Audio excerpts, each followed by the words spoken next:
Hello guys, कैसे हैं आप सब? होप आप सब ठीक होंगे और मेरी वीडियोस को लाइक और शेयर कर रहे होंगे।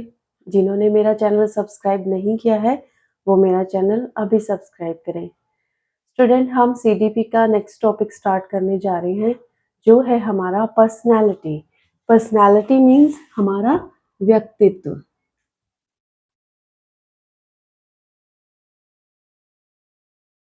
व्यक्तित्व क्या है? मतलब हम कहते हैं ना कि क्या पर्सनालिटी है इसकी। हम किसी को बोल देते हैं कि wow what a personality. But personality outer नहीं इनर भी होती है, राइट? तो पर्सनालिटी क्या है? एक परसोना वर्ड से लिया हुआ है। किस वर्ड से लिया है बच्चे? परसोना, जिसका मीनिंग होता है मुखौटा, है ना?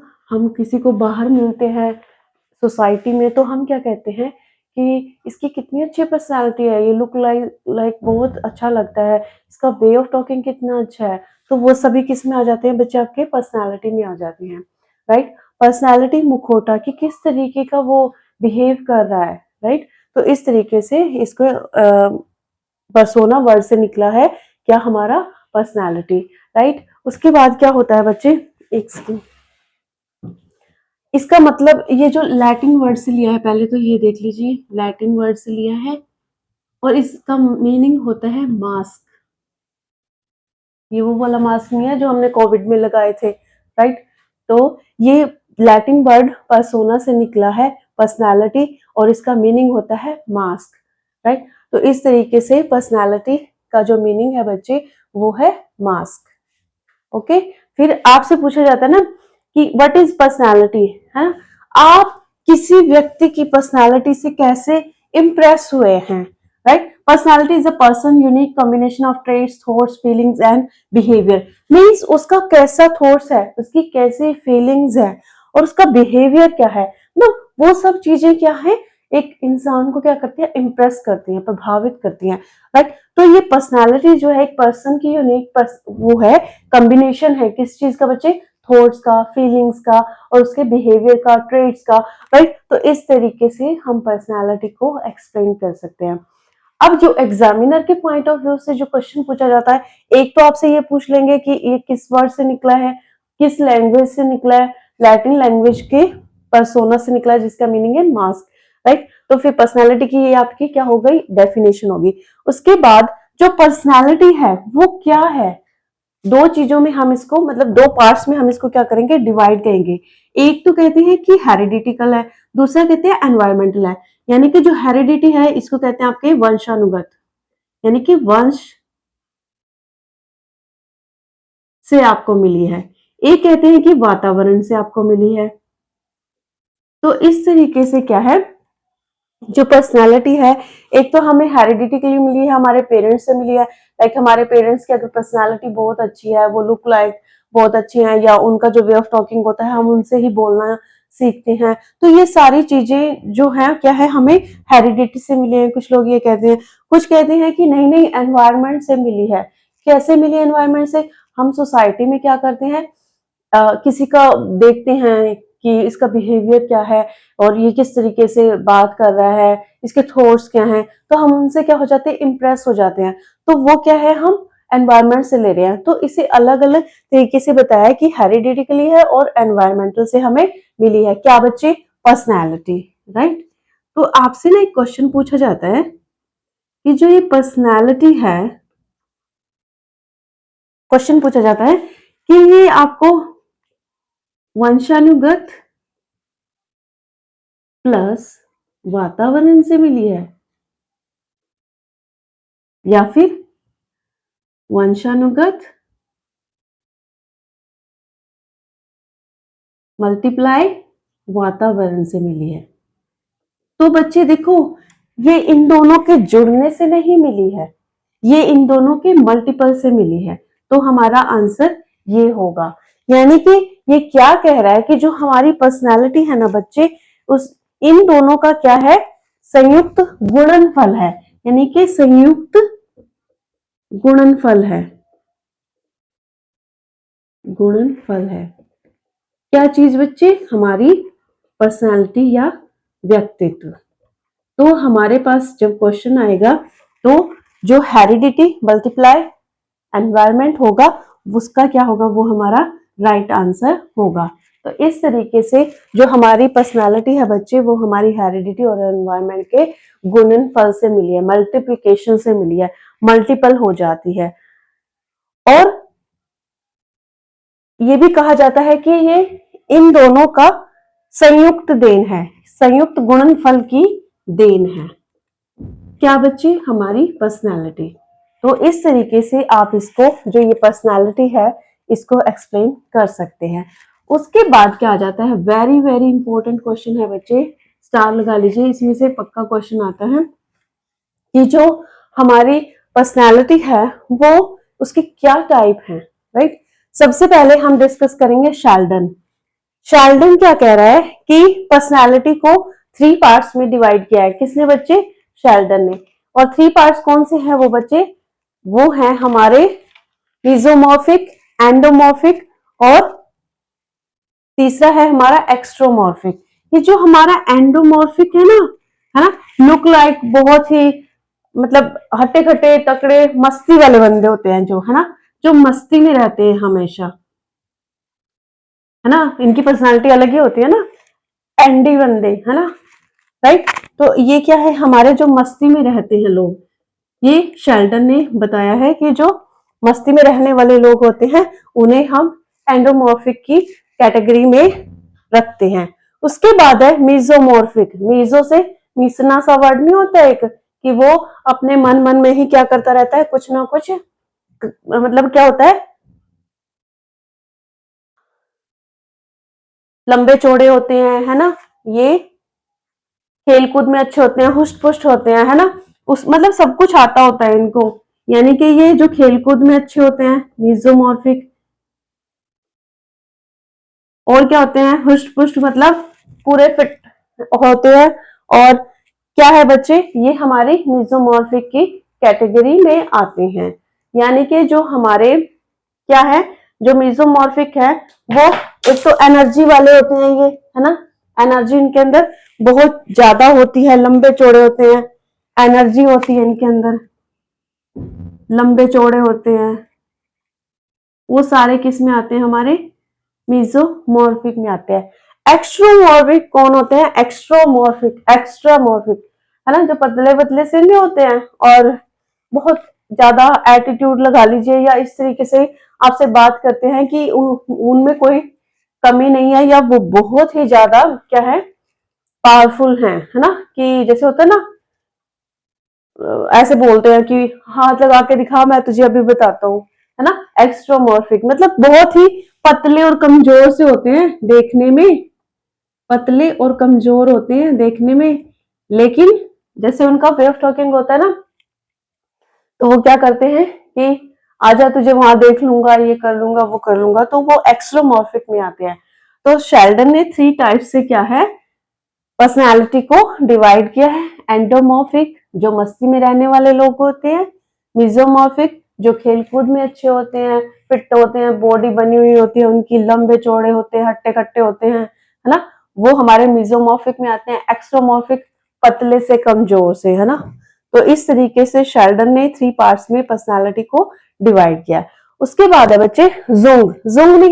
जुंग का क्वेश्चन हमेशा ही इंपॉर्टेंट है और वो हमेशा ही आता है। जुंग ने क्या कहा है बच्चे कि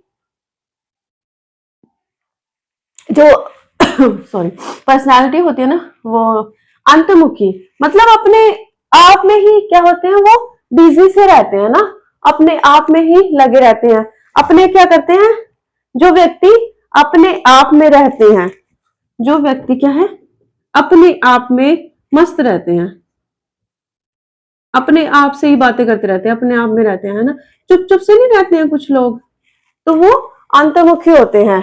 और बाह्यमुखी कौन से होते हैं, इसके अपोजिट हो गए, है ना। बाह्यमुखी में क्या आएगा आपका बच्चे, जो दूसरों के साथ जल्दी से घुल मिल जाते हैं, दूसरों के साथ घुल मिल जाते हैं, जल्दी से घुल मिल जाते हैं, क्या बच्चे, जल्दी से, जो लोग, उन्हें कहते हैं हम बाह्यमुखी, है ना। तो अंतर्मुखी कौन है, जो अपने आप में ही बिजी रहते हैं, अपने आप में ही मगन रहते हैं, किसी दूसरे पर्सन से उन्हें कोई मतलब नहीं होता, सिर्फ अपने काम से ही मतलब होता है, वो होते हैं अंतर्मुखी। बाह्यमुखी कौन होते हैं? जो दूसरों के साथ जल्दी से घुल मिल जाते हैं, फ्रेंडशिप कर लेते हैं या सबको अपना सा बना लेते हैं ना। कुछ लोग होते हैं ना, उनके अंदर ये क्वालिटी है बच्चे, पर्सनैलिटी की एक क्वालिटी है, आप कह सकते हो। उभयमुखी कौन होते हैं? उभयमुखी वो होते हैं जैसे मेरी मदर बहुत अच्छी है, मेरी मदर इन लॉ अच्छी नहीं है। बेसिकली ये लेडीज से रिलेटेड है कि लेडीज किस तरीके से अपने मायके और ससुराल को एक्सप्लेन करती हैं, तो उभयमुखी वो होते हैं। उसके बाद बच्चे, ये जूंग का ना इंपॉर्टेंट है और शेल्डन का, यहाँ से क्वेश्चन बहुत बार रिपीट होता है जूंग और शेल्डन की पर्सनालिटी से, राइट। उसके बाद हमारा आ जाता है क्रैशमर, सॉरी आइजैक। आइजैक ने क्या कहा है? आइजैक कह रहे हैं कि ये क्या होते हैं? एस्थेटिक होते हैं। सबसे पहले एस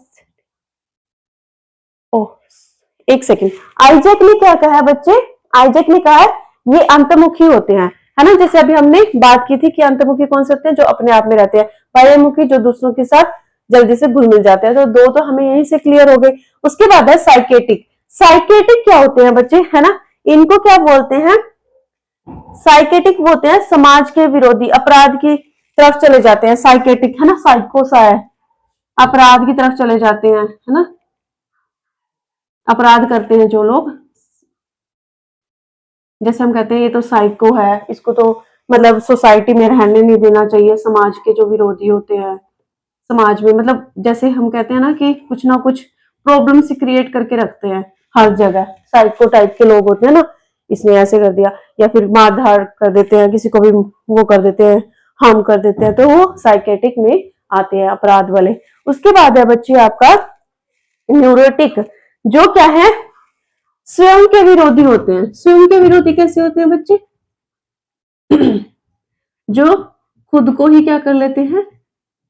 नुकसान पहुंचा लेते हैं या अपना ही गलत कर लेते हैं, वो होते हैं न्यूरोटिक। ठीक है, यानी कि ये साइकेटिक जो अपराध करते हैं समाज के विरोधी होते हैं। न्यूरोटिक क्या है? जो खुद का ही क्या कर लेते हैं, कुछ ना कुछ गलत कर लेते हैं अपने आप के साथ। तो इस तरीके से जो आइजैक है, उन्होंने 4 टाइप से इसको एक्सप्लेन किया है। किसको? पर्सनालिटी को, जो कि हमारी है अंतर्मुखी, बाह्यमुखी, साइकेटिक और न्यूरोटिक। उसके बाद हमारे आ जाते हैं क्रैशमर। क्रैशमर ने क्या कहा है? इसने कहा है कि एस्थेटिक होते हैं, है ना। ये एस्थेटिक होते हैं। किस तरीके एस्थेटिक होते हैं? यस। किस तरीके से होते हैं एस्थेटिक? पतले और कमजोर से होते हैं, है ना। दूसरों में मतलब निराशावादी होते हैं ये एस्थेटिक जो होते हैं ना, पतले और कमजोर होते हैं। और आलोचना, दूसरों की आलोचना, मतलब कहीं ना कहीं ये निराशावादी होते हैं। निराशावादी होते हैं कौन बच्चे? जो एस्थेटिक हमारी कैटेगरी में आते हैं। एथलीट कौन होते हैं? एथलेटिक, अब आप इस वर्ड से ही समझ गए होंगे कि जो खेल कूद वाले व्यक्ति होता है ना। खेल कूद वाले जो व्यक्ति होते हैं एथलेटिक। एथलेटिक आपने देखा ना कि लंबे लंबे होते हैं, बिल्कुल फिट होते हैं, तो वो उस तरीके से एथलेटिक के बारे में बताया है कि किस तरीके से वो होते हैं, कि एथलेटिक जो शारीरिक रूप से बड़े अच्छे लगते हैं। उसके बाद उन्होंने बताया है डिसलास्टिक। डिसलास्टिक में क्या है? एक पिकनिक है ये। पिकनिक मतलब जो मस्ती करते हुए, मस्ती वाले बंदे होते हैं, है ना। डिसलास्टिक कौन से होते हैं बच्चे? जो इन तीनों का क्या है? मिक्स मैच होते हैं। मतलब वो क्या होते हैं? खेलकूद में भी मतलब पर्सनालिटी भी उनकी बहुत अच्छी लगती है, मस्ती वाले भी होते हैं, लेकिन क्या होते हैं थोड़ी थोड़ी देर बाद क्या है, मतलब उनकी नेगेटिविटी आ जाती है माइंड में, या दूसरों की क्या करने लगे, क्रिटिसाइज करने लग जाते हैं। तो ये सारा क्या है? इन तीनों पर्सनालिटी का क्या है? मिक्स मैच है, राइट। तो इस तरीके से बच्चे क्रैशमर ने इसको, पर्सनालिटी को इस 4 टाइप से डिवाइड किया है। तो आप एक बार अच्छे से देख लीजिए कि जो ये पर्सनालिटी की टाइप है, इन सबको किसने कैसे एक्सप्लेन किया है ना। बेसिकली तो इसमें एक ही चीज बताई हुई है कि पर्सनालिटी, आप अगर सोसाइटी में भी देखोगे ना कि हर एक की पर्सनालिटी में हम ये क्वालिटीज देखते हैं। हम जब समाज में जाते हैं, सोसाइटी में जाते हैं, तो हर किसी के अंदर ये सारी क्वालिटी होती है। बात क्या है, सिर्फ आपको ये याद रखना है किसने कहा है, जो ने किसको क्या कहा, उभयमुखी कहा, अंतमुखी कहा, बाह्यमुखी। आइजैक ने किस में डिवाइड किया, 4 टाइप से, अंतमुखी, बाह्यमुखी, न्यूरोटिक और ये हमारा साइकेटिक। तो इस तरीके से हमने सिर्फ इनके नाम याद रखने हैं, उसके बाद हमें अच्छे से एक्सप्लेन हो जाएगा या पता चल जाएगा कि किस तरीके से यहाँ से क्वेश्चन आता है, एक टाइप ऑफ पर्सनैलिटी से, या फिर ये आपसे पूछा जाता है कि पर्सनैलिटी होता क्या है। और एक चीज और मैं बोलना चाहूंगी स्टूडेंट, कि इस चैप्टर से एक क्वेश्चन जरूर आता है पर्सनैलिटी से, टीजीटी, चाहे वो किसी भी टेट एग्जाम का क्वेश्चन हो, मतलब किसी भी टेट एग्जाम में ये क्वेश्चन सीडीपी का जरूर आता है। तो बच्चे, आप इस चैप्टर को अच्छे से पढ़े, लर्न करें, और ये इतना लंबा चौड़ा वीडियो नहीं है, पहले आप इसको अच्छे से समझे, सुने, फिर उसके बाद नोट्स बनाए, फिर इसको फास्ट फॉरवर्ड करके देखें। तो इस तरीके से बच्चे, ये हमारा चैप्टर यहीं खत्म होता है। और ये पर्सनैलिटी जो चैप्टर है, ये वेरी वेरी इंपॉर्टेंट है। लास्ट में जाते जाते एक बात और जरूर कहना चाहूंगी स्टूडेंट, जो भी मेरे चैनल पर नए जुड़े हैं, प्लीज मेरे चैनल को सब्सक्राइब करें, मेरी वीडियोस को लाइक एंड शेयर करें, और कमेंट्स करना ना भूलें। तो थैंक यू सो मच।